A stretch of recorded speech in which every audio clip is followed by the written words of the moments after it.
Vickers van Baskerville, o fiel cão de caça da família, dedicou toda a sua vida a servir seu pai e a linhagem dos Baskervilles.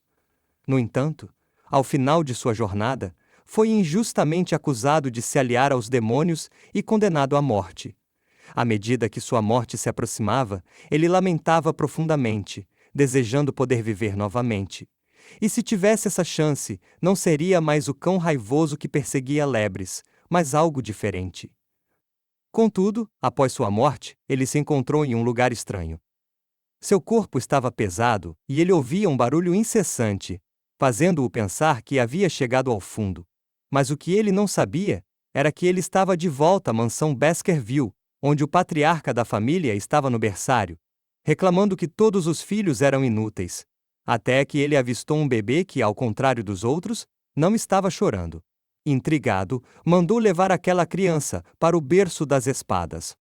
Vickers, ao perceber o que estava acontecendo, entendeu que o bebê que o patriarca observava era o responsável por sua morte. E ao perceber que estava mais jovem, teve a certeza de que havia voltado no tempo, para sua infância, quando ainda era um filho ilegítimo da família Baskerville. Ele se tornara o cão de caça, forçado a cumprir ordens cruéis, como assassinatos, espionagem, emboscadas e outras tarefas sombrias, tudo para que os Baskerville se mantivessem no topo das 7 grandes famílias. Sua lealdade, até o final, vinha do desejo de ser reconhecido pelo patriarca. Naquele tempo, os portões para o mundo demoníaco foram abertos, e após uma longa batalha, a humanidade saiu vitoriosa. A recompensa para o fiel cão de caça que dedicou sua vida à família deveria ser a morte, porque ele sabia demais. Porém, nesta nova chance que ele havia recebido, Vickers desejava vingança. Seu corpo ainda era o de uma criança, e embora seu desejo de agir fosse grande, ele sabia que não poderia fazer muito naquela forma. Foi então que ele soube do berço das espadas, uma prova que todos os filhos da família precisavam passar. Aquelas crianças eram lançadas em um labirinto de espadas afiadas, e sua coragem era testada até que alcançassem o rio exigente, um rio lendário que tornava o corpo das crianças tão resistente quanto o aço. No entanto, o número de crianças que poderiam se beneficiar dessa transformação. Na sua vida anterior, Vickers não conseguiu chegar ao rio, sendo ultrapassado pelos irmãos, mas dessa vez seria diferente. Com uma velocidade inesperada, Vickers correu à frente dos outros, com a certeza de que a bênção do rio seria sua. Quando avistou o rio, não hesitou e saltou para dentro. O processo foi doloroso, mas ele precisava resistir, suportando as mudanças em seu corpo, enquanto os observadores, preocupados, temiam que ele morresse afogado. O patriarca perguntou quanto tempo ele estava lá, e o assistente respondeu que já haviam se passado 7 minutos. Se o tempo continuasse assim, ele poderia realmente morrer. Apesar da dor, Vickers se manteve firme. Ele tentou resistir, mas a força foi se esgotando até que ele desmaiou. Quando foi retirado da água, o patriarca perguntou ao assistente qual era o nome da criança. E ao ouvir Vickers, ele comentou que um filho ambicioso havia nascido na família. Vickers, em sua mente, sabia que não importa o quanto o patriarca o amasse ou o reconhecesse. Ele estava determinado a afiar suas presas, pronto para um dia atacar e destruir o patriarca e todos os Baskervilles. Em sua vida anterior, Vickers havia nascido como um filho ilegítimo do patriarca. Quando tinha 8 anos, era considerado um prodígio, mas dentro da família, era visto como apenas um membro medíocre. Aos 20 anos, tornou-se o executor principal de assassinatos e missões secretas. Aos 29, começou a perceber as limitações das habilidades da família, especialmente na esgrima. Quando completou 30 anos, o portão para o mundo demoníaco foi aberto, e os demônios começaram a invadir. Vickers se viu no centro de uma guerra onde aos 35 anos já havia matado inúmeros demônios. Quando completou 40 anos, a grande guerra entre os mundos terminou com a vitória da humanidade, mas a recompensa pela sua lealdade foi apenas a morte, tudo porque ele sabia demais. Agora, com sua segunda chance, ele buscava vingança, determinado a corrigir os erros de sua vida anterior. Vickers foi recompensado pela sua lealdade com a posição de cão de caça. Contudo, a recompensa que realmente recebeu foram falsas acusações que o levaram à morte. Agora, após renascer e recuperar a consciência ao cair no lago, ele se encontra em uma nova chance. Se ele está novamente no berço é porque passou pelo teste e dessa vez tem um ponto de partida muito mais favorável do que antes. Em um momento de reflexão, um servo trouxe uma caixa e perguntou se o patriarca realmente queria colocá-la no berço da criança. Quando ele colocou a caixa, Vikir pensou que aquilo era estranho, já que sendo um filho ilegítimo ele jamais teria direito a esse tipo de privilégio. De repente, 2 cobras-mambas sangrentas saíram da caixa. Ele não se desesperou, pois sabia que provavelmente a intenção era matá-lo e reduzir o número de concorrentes na família. Mas com seu corpo mais forte e diferente de antes, Vikir segurou as cobras com uma mão só. No dia seguinte, os criados foram verificar, e Vikir estava dormindo com as cobras enroladas ao seu redor. Como consequência, todas as babás do dia foram torturadas e executadas. No entanto, ninguém sabia a verdadeira razão por trás do comportamento das cobras. Apenas uma pessoa, que estava observando tudo, conhecia a verdade. 8 anos se passaram, e agora Vikir estava em uma sala de aula, onde o professor começava a ensinar os rapazes a manusear uma espada. Ele explicou que o primeiro nível da espada era aquele em que se podia infundir mana na lâmina, tornando-se um iniciante. O segundo nível, chamado especialista, era quando o espadachim podia engolir mana, ainda que fraca. O estágio de graduado acontecia quando o espadachim já exalava uma aura líquida da lâmina. O nível final, o mestre da espada, era alcançado quando a aura se solidificava e o espadachim podia moldar a lâmina da espada ao seu gosto. O patriarca da família era um mestre da espada, e essa era a meta de Vikir. O professor percebeu que Vikir estava distante, perdido em pensamentos. Ele sabia que Vikir possuía um corpo mais forte do que os outros devido aos 7 minutos que ele havia passado no rio exigente, o que lhe dava uma vantagem considerável sobre os outros jovens. Mas enquanto o professor pensava nisso, Vikir se concentrava em algo mais. Em quanto tempo levaria para destruir o patriarca? Um tempo depois, Vikir foi abordado pelos trigêmeos, que o confrontaram no beco. Eles estavam comentando sobre os rumores de que o filho ilegítimo havia mergulhado no rio, e até matado 2 cobras no berço das espadas. Vikir reconheceu esses rapazes, pois eram os mesmos que o atacaram no passado, depois que ele foi falsamente acusado. Os trigêmeos, o mais velho, o do meio e o mais novo, falavam entre si, dizendo: sabia, sabia. E Vikir já sabia que no futuro eles se tornariam inimigos. Pensou que seria melhor lidar com isso logo. Um dos irmãos, acreditando que Vikir era imune a cortes por causa da lenda da pele dura, apontou uma faca para ele. O irmão mais novo tentou controlá-lo, enquanto Vikir pensava em resistir, já que os dois acreditavam que a lenda não passava de um mito. Mas, depois de 3 minutos, Vikir estava aguentando sem cair, e os irmãos ficaram incrivelmente chocados. Eles decidiram soltá-lo, mas, ao tentar, o dedo do irmão mais novo ficou preso, e Vikir, sem pensar, o arrancou com os dentes. Os irmãos, tentando se manter firmes, não demonstraram medo, mas Vikir respondeu que talvez eles tivessem se esquecido de algo importante. Na casa dos Baskervilles, a idade não importa, apenas a força. Ele continuou a brincar com eles, e logo, o irmão mais velho recebeu um golpe direto no rosto. O irmão do meio partiu para cima, mas Vikir o derrubou com um chute preciso. Em seguida, ele disse que, apesar de poder curá-los, ele não deixaria que saíssem impunes tão facilmente. Vikir foi generoso, permitindo que apenas um deles saísse, e disse que eles mesmos decidiram quem sairia. A decisão estava nas mãos deles, enquanto ele mexia na porta do local, preparado para agir sem esperar muito. Naquele momento, os trigêmeos perceberam que a família Baskerville estava desmoronando, sem sequer perceberem. Enquanto isso, em outro canto, o patriarca e seu assistente conversavam sobre um conflito com o clã Morg, que reivindicava a mina de rubis. O patriarca mencionou que essa disputa seria resolvida em breve, e também falou sobre a avaliação intermediária do Castelo das Crianças. Vikir havia ficado em primeiro lugar na prova escrita, e as provas práticas ocorreriam em 5 dias. O patriarca também mencionou uma briga entre os jovens, e foi informado de que, embora ninguém tivesse morrido, os trigêmeos estavam gravemente feridos. Vikir, por sua vez, havia sido responsável por isso, Mas o patriarca não se importava com os danos físicos. Ele se preocupava mais com o impacto psicológico nos trigêmeos, pois desde aquele dia, eles começaram a se isolar. O patriarca questionou Vikir sobre o ocorrido, e ele respondeu sem hesitar, dizendo que foi mais forte que os trigêmeos e que por ser mais forte não cometeu erro algum. O patriarca sorriu, pois essa era a mentalidade que ele valorizava. Vikir lembrava de uma conversa de sua vida passada, quando a filha do patriarca, que se tornou freira, o perdoou. O patriarca sempre acreditou que perdão era para os fracos que não podiam se vingar. Ele então sorriu, dizendo que força é justiça. O lema da família Baskerville.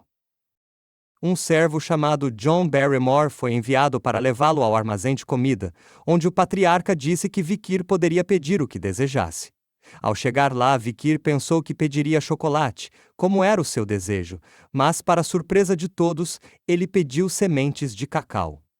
Ninguém entendeu muito bem, já que essas sementes tinham um sabor muito forte, mas Vikir as consumiu sem hesitar. Seu objetivo não era saborear o chocolate, mas usar esses grãos para algo maior, que seria revelado na prova prática daqui a 5 dias. Ele sabia que algo importante aconteceria em breve na casa Baskerville.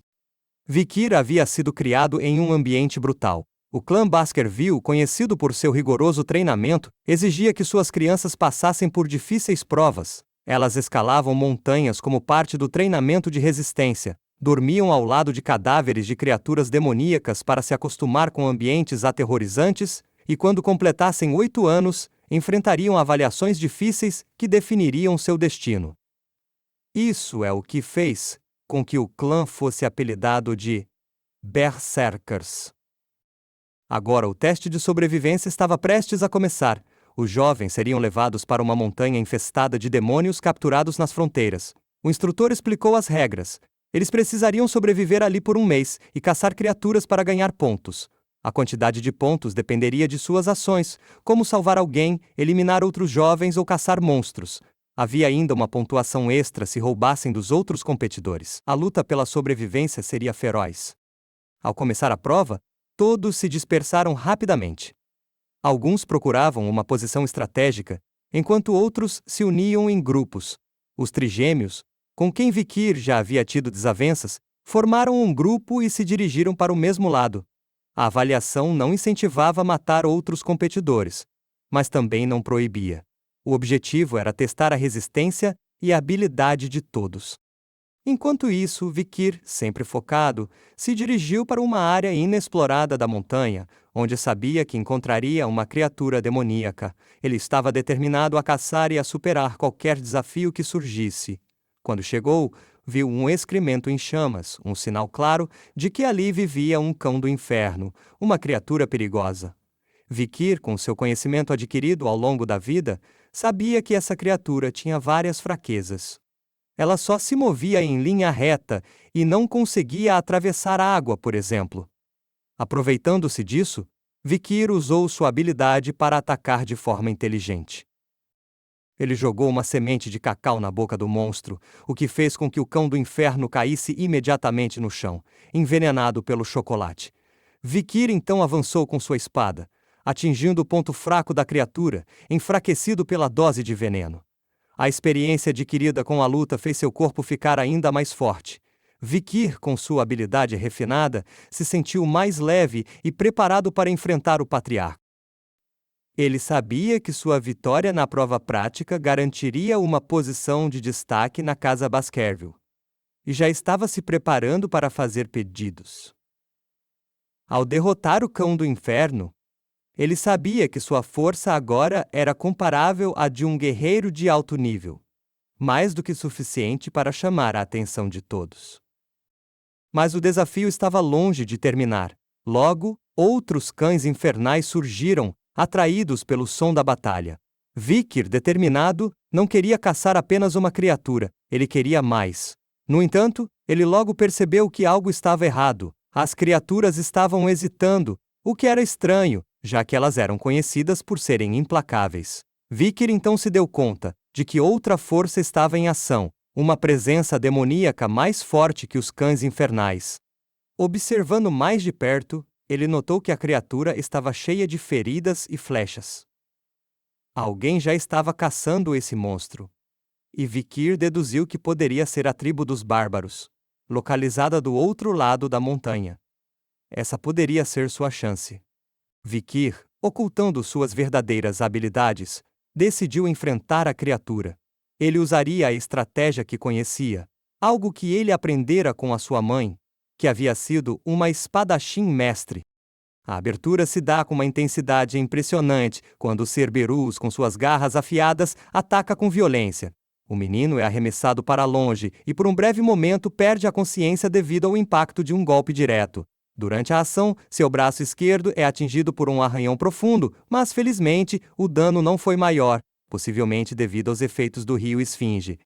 Ele então, rapidamente decide se afastar, sabendo que seria quase impossível sobreviver a outro golpe daquele tipo. Mesmo diante de uma situação tão desesperadora, um caçador experiente sempre busca a melhor estratégia para sair vivo. A decisão dele, então, é clara: recuar.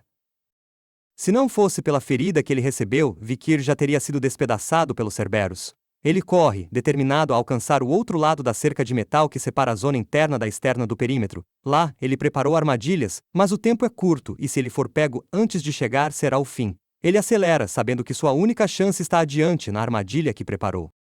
A tensão aumenta.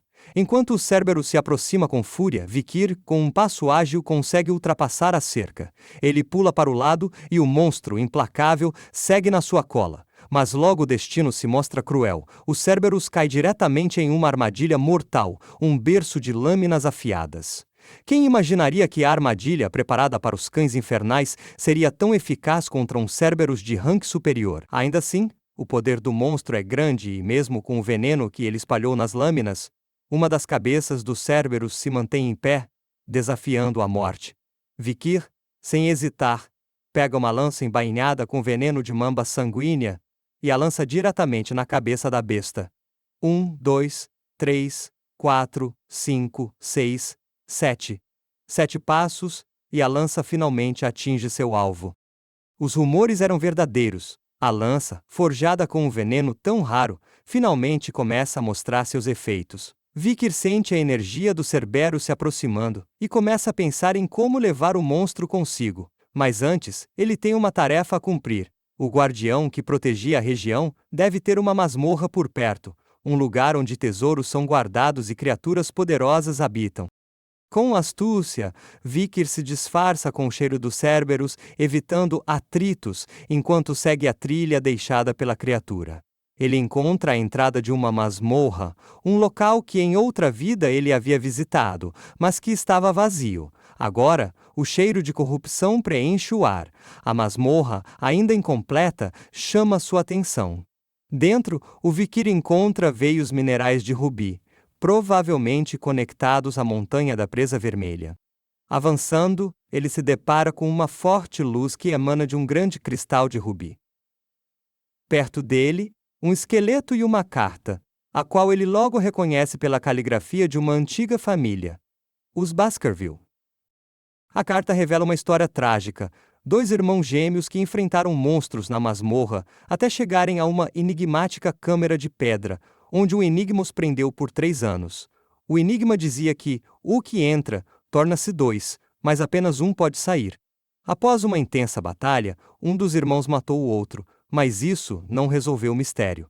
Vikir reflete, surpreso com a conclusão dos irmãos, e compreende que, apesar de ter chegado até ali, ele sai sem nada. Mesmo sem ser gêmeo, Vikir agora conhece o preço do mistério dessa masmorra. O enigma era o mesmo para ele. Vikir logo percebeu que os irmãos haviam interpretado errado a mensagem. Afinal, não existe masmorra nesse mundo que não possa ser atacada. Após um momento de reflexão, ele finalmente entendeu o erro deles. Estavam presos nas perguntas porque estavam em 2. A verdade é que a escuridão do túnel contrastava com a luz da câmara de pedra, e isso indicava a resposta do enigma. Quando entraram, estavam na escuridão, mas à medida que se aproximavam da luz, se tornaram 2, divididos pelo brilho. Então, a solução era simples: tornar tudo escuro novamente. Com essa compreensão, Vikir quebrou o grande rubi que emitia toda aquela luz, desbloqueando assim o estágio final. E imediatamente uma passagem se abriu, revelando uma enorme espada. Ao ler o que estava gravado na pedra, ele descobriu que apenas aqueles da linhagem do clã Baskerville poderiam empunhar aquela arma, a espada Beelzebub. Isso surpreendeu, pois ele se lembrava de ter lido sobre ela em um livro de mitologia, onde a mosca da gula Beelzebub estava ligada a uma lenda antiga. Os demônios que invadiram o continente haviam causado 7 calamidades, e para derrotá-las, os líderes dos 7 grandes clãs enfrentaram essas criaturas. Na lenda, o líder do clã Baskerville enfrentou Beelzebub, a mosca da gula, e a derrotou, selando seus restos no território da família. No entanto, muitos acreditavam que isso era apenas uma lenda, já que havia se passado muito tempo. Mas agora, vendo a espada diante dele, Vikir sabia que aquilo era real. Ele também sabia que, se a espada caísse nas mãos erradas no futuro, poderia trazer a morte para os humanos no campo de batalha. Mas, por sorte, ela agora era sua. Ao puxá-la do pedestal, a espada desapareceu e se fundiu com o braço dele, emergindo de sua mão como uma lâmina. A sensação que tomou Vikir foi de curiosidade, o quão poderoso ele se tornaria com esse novo poder. No entanto, não havia mais nada para fazer naquela masmorra. Então ele decidiu partir, mas à medida que caminhava, começou a sentir uma tontura, uma sensação estranha que parecia mais fome. O que quer que estivesse ligado à espada em seu braço parecia estar vibrando, intensificando seu apetite. Seu estômago parecia estar sendo rasgado, e isso fez seu corpo ficar ainda mais sensível. Algo o estava puxando para um outro lugar. Ao atravessar a floresta, Vikir chegou onde o cadáver do Cerberus estava caído. Sem hesitar, ele cravou a espada na criatura, que começou a absorver o sangue do monstro. Durante esse momento, ele refletiu: seria a fome de Beelzebub que causava a morte daquela floresta? Quanta comida seria necessária para satisfazer essa fome insaciável? Finalmente a espada pareceu aliviar a sensação de apetite monstruoso, e Vikir percebeu que havia adquirido uma nova habilidade. Hemorragia do cão. Ele imaginou que isso fosse uma habilidade única de Beelzebub, pois, segundo os mitos, Beelzebub tinha o poder de absorver as habilidades de seus oponentes, podendo acumular um número infinito de poderes. Porém, como Cerberus era um cadáver, o máximo de habilidades que ele poderia absorver eram 3. Vikir logo organizou as habilidades que havia adquirido. Incinerar. Cerberus. Rank. Hemorragia. Cão infernal. Rank B+. Regeneração acelerada. Rato. Rank F. A habilidade de regeneração acelerada foi adquirida porque havia um rato sob o corpo do Cerberus, e nem ele foi poupado. Agora que tudo estava resolvido, Vikir relaxou e esperou o teste terminar. Após um mês, os jovens cães de caça retornaram à avaliação, trazendo os cadáveres de suas presas. Esses cadáveres foram transformados em escuros ou outros itens e devolvidos aos jovens como espólios de batalha. Quando um dos jovens trouxe um cadáver que chocou todos os presentes na mansão, o patriarca perguntou quem havia caçado Cerberus. John respondeu que foi o jovem mestre, que alegou ter entrado acidentalmente em uma área inexplorada e caçado a criatura. O patriarca não acreditou, pois sabia da dificuldade que aquele jovem tinha. No entanto, John explicou que o Cerberus já havia sido ferido e envenenado pelos bárbaros, mas ninguém sabia como isso havia acontecido. O jovem, por sua vez, não respondeu, e apenas voltou ao dormitório, dizendo estar cansado. O patriarca, desconfiado, começou a achar que havia algo estranho naquela história. John ficou surpreso ao perceber o talento do jovem, que aparentemente surgira de uma linhagem desconhecida. O patriarca, por sua vez, acreditava que, ao contrário dos antigos membros da família, ele não se importava com a linhagem ao criar cães de caça. Para ele, o que realmente importava era o talento e a determinação, pois até mesmo nas melhores linhagens podiam surgir fracotes. No final, John disse que iria chamar Vikir, e quando ele chegou, o patriarca já sabia de tudo e perguntou como ele havia matado o monstro. Vikir, sem hesitar, respondeu de forma direta, dizendo que deu chocolate ao Cerberus, explicando que chocolate é um veneno letal para criaturas do tipo cão. John, vendo o comportamento direto de Vikir, fez uma observação sobre como ele já estava respondendo às perguntas antes mesmo de um simples oi. Isso é o que é ser pai e filho, comentou John, com um sorriso irônico. O patriarca então questionou o motivo de Vikir não ter compartilhado os detalhes da caçada com os outros, já que eles não eram seu mestre, mas sim o líder do clã, e por isso ele não precisava responder a qualquer questionamento. Como recompensa por ter ficado em primeiro lugar, o patriarca disse que realizaria um desejo de Vikir. Então, Vikir pediu para entrar na Biblioteca dos 10.000 Livros, uma vasta biblioteca localizada nas profundezas do Castelo da Família, uma das maiores do Império, onde apenas o patriarca, o vice-patriarca e os membros da casa principal tinham acesso. Surpreendentemente, o patriarca aceitou seu pedido, e ainda o orientou a ler sobre a esgrima Baskerville. O patriarca explicou que, embora fosse um privilégio raro para uma criança, ele estava permitindo isso a Vikir, pois nunca havia conhecido uma criança como ele, alguém com um nome tão forte que já havia lido além da 4ª presa.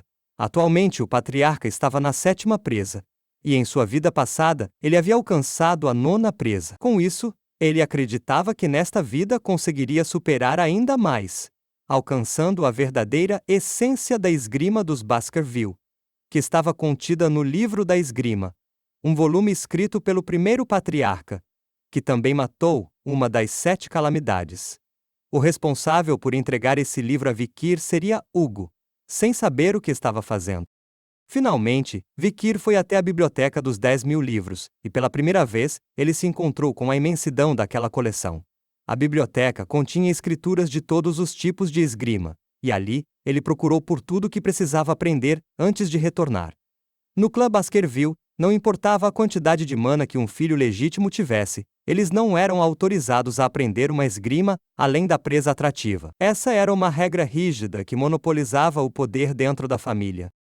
Agora, diante da biblioteca, ele encontrou o livro da 6ª presa que o patriarca havia mencionado, mas antes da regressão, ele se lembrou de como havia estudado intensamente a teoria por trás das técnicas de esgrima desde a 1ª até a 4ª presa. Isso o ajudou a entender as bases da 5ª presa, que nunca pode aprender, já que após atingir a 4ª presa, teve que quebrar o fluxo de mana, o que o impediu de alcançar a 5ª. As presas da esgrima dos Baskerville eram níveis que se caracterizavam pela aura carmesim da lâmina, e cada nível se tornava mais difícil de alcançar. Mas, para Vikir, a 6ª presa não era o foco, porque seu objetivo estava em um nível ainda mais alto. Ele passou pelos guardas e, com confiança, falou que havia terminado por ali, mas agora queria ler outras escrituras antes de sair. Então, ele se dirigiu a uma seção que continha livros variados, e foi lá que encontrou o livro da presa atrativa, uma escritura básica da primeira presa, que nem mesmo as crianças leem, pois estava faltando páginas. No entanto, Vikir sabia exatamente o valor daquele livro, pois antes da regressão, sua unidade de caça havia encontrado uma relíquia rara dentro de uma masmorra. Era uma página arrancada do livro, com a caligrafia dos Baskerville. Quando o patriarca soubera disso, mandou procurarem o livro original na biblioteca. E, como esperado, esse era o mesmo livro. Pressa atrativa, escrito pelo primeiro líder da família, detalhando o método para alcançar a 10ª presa. Consumido pela ideia de completar o livro, o patriarca enviou os cães de caça para recuperar as páginas faltantes. E depois de muitos sacrifícios, finalmente conseguiram todas as páginas que estavam espalhadas pelos outros 7 clãs. No entanto, a recompensa por tudo isso foi apenas a morte. Mas desta vez seria diferente, pois Vikir, o cão de caça, foi quem recuperou todas as páginas perdidas, e ele se lembrava do conteúdo delas. Porém, ele nunca havia evoluído porque nunca teve acesso ao texto original. Agora, com as páginas restauradas, ele sabia que assim que as colocasse no livro, o conteúdo se transformaria de uma fantasia em uma realidade. Vikir passou o dia todo memorizando o livro e finalmente conseguiu falar sobre ele todo. No entanto, não poderia liberar a 10ª presa com o corpo de uma criança. Talvez agora ele fosse capaz de alcançar a 5ª presa. Concentrando-se, Vikir usou as técnicas da primeira, segunda, terceira e quarta presa até finalmente alcançar a quinta. Ele estava satisfeito com o progresso, mas não tinha uma espada para testar. Mesmo assim, ele conseguiu desenhar a quinta presa, e agora, com o aumento de sua mana, poderia voltar ainda mais rápido para o nível que tinha antes da regressão. O buraco de mana estava crescendo à medida que ele aprendia, e o fluxo que ele sentia era um reflexo de seu avanço para o nível de um graduado de baixo rank, um nível que ele já havia alcançado quando tinha 30 anos, antes da regressão. Um espadachim graduado está em um nível completamente diferente de um expert, pois, quando a aura assume sua forma líquida, sua densidade aumenta e a habilidade de mudar de forma se torna mais fácil. Agora que Vikir aprendeu a presa atrativa, ele percebe que ficar mais forte será um processo cada vez mais simples, já que essa esgrima perfeita combina ataque e defesa, sem limites para seu crescimento, ao contrário das técnicas que ele aprendeu anteriormente. O dilema que ele enfrenta agora é o quanto deve revelar de seu poder ao patriarca, pois ainda precisa deixar o patriarca com expectativas para garantir mais benefícios para si.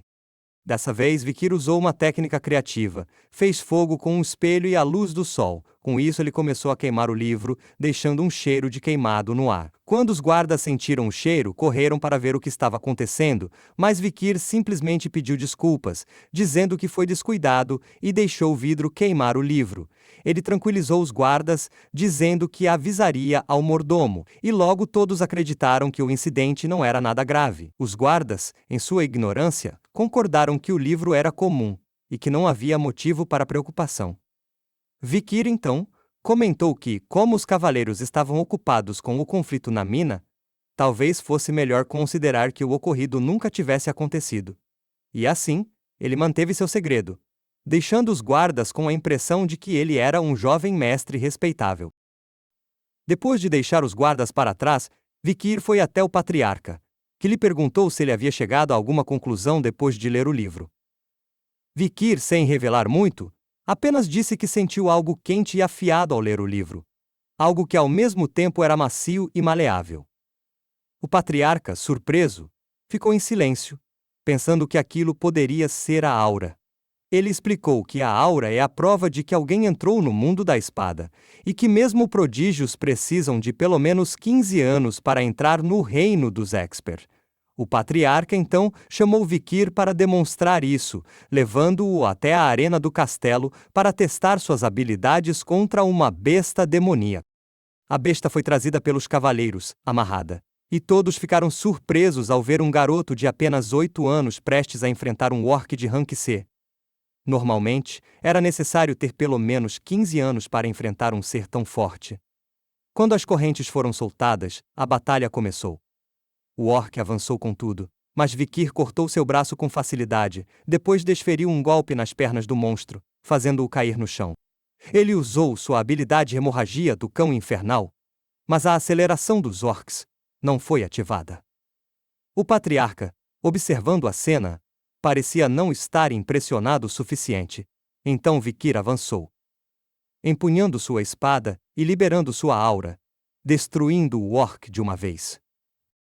Enquanto isso, Jon, ao ver a demonstração de poder, disse que um gênio dessa geração havia surgido. Ele observou que entre todas as famílias do Império nunca teria aparecido um talento tão grande como o de Vikir. O patriarca, por sua vez, percebeu que, ao contrário de outros orcs, esse não havia estancado o sangramento, e foi por isso que Vikir venceu. A aura enfraquecida do orc permitiu a vitória do jovem. Vikir, aproveitando o momento, perguntou se não havia algo mais forte do que o orc para ele enfrentar, pois achava que seria a hora de revelar um pouco mais de seu poder, garantindo assim mais chances de ser enviado para a academia ou para uma missão fora da casa principal.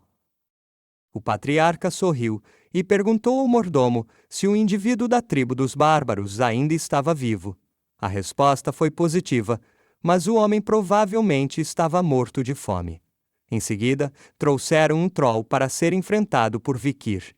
Quando as correntes caíram, a batalha começou, e Vikir desviou de um mega soco do troll. Quando teve uma abertura, ele não atacou imediatamente, o que fez o patriarca entender a sua decisão. A regeneração do troll era incrível, e sem causar uma ferida fatal, seria apenas uma perda de tempo. A batalha continuou com Vikir se esquivando dos golpes do Troll enquanto o público não entendia o que ele estava fazendo. Finalmente, Vikir desferiu um golpe certeiro no ombro do Troll. O patriarca advertiu que, se ele continuasse, seria perigoso. Mas Vikir decidiu que, se não conseguisse derrotar o Troll no próximo ataque, abandonaria a luta. Vikir começou a liberar sua aura, reconhecendo que aquele era o momento perfeito para mostrar seu verdadeiro poder. Ele preparou um golpe com toda a sua força e, com um único movimento, derrubou o Troll, deixando todos impressionados. O patriarca, então, falou que dentro da esgrima do clã Baskerville, a vida das pessoas seguia uma fórmula. E aos 15 anos era quando as crianças começavam a emitir mana e aprender a primeira presa. No entanto, pela primeira vez na história do clã, a segunda presa, que só poderia ser alcançada aos 18 anos, foi atingida por um garoto de apenas 8 anos. Isso fez o patriarca ficar ainda mais espantado. Uma semana depois, Vikir estava no refeitório, comendo, quando percebeu que todos estavam se afastando dele. Ele se sentiu feliz por saber que a força que havia revelado a todos era a segunda presa, mas, na verdade, sua verdadeira força já estava mais próxima da quinta presa. A habilidade que ele havia adquirido do Troll o tornou mais forte do que um graduado comum. Nesse momento, os trigêmeos se aproximaram e, ao contrário do que Vikir esperava, começaram a elogiá-lo por ter derrotado Cerberus e o Troll. Vikir pensou em bater neles. Mas antes que pudesse agir, Jon apareceu, dizendo que precisava falar com o patriarca. Na sala do patriarca, Adolf, líder do clã Morga, acabou de chegar. Ele comentou que esperava que o evento anual terminasse sem problemas. Os dois clãs, o Morg, especializado em magia, e o Baskerville, especializado em esgrima, sempre tiveram atritos, especialmente após um conflito sobre quem deveria controlar a mina de rubis. Apesar disso, devido à ordem do imperador, os dois clãs ainda realizam um treinamento conjunto todo ano. Adolf então comentou sobre o gênio talentoso do clã Baskerville, mencionando que um talento similar também surgiu em seu próprio clã.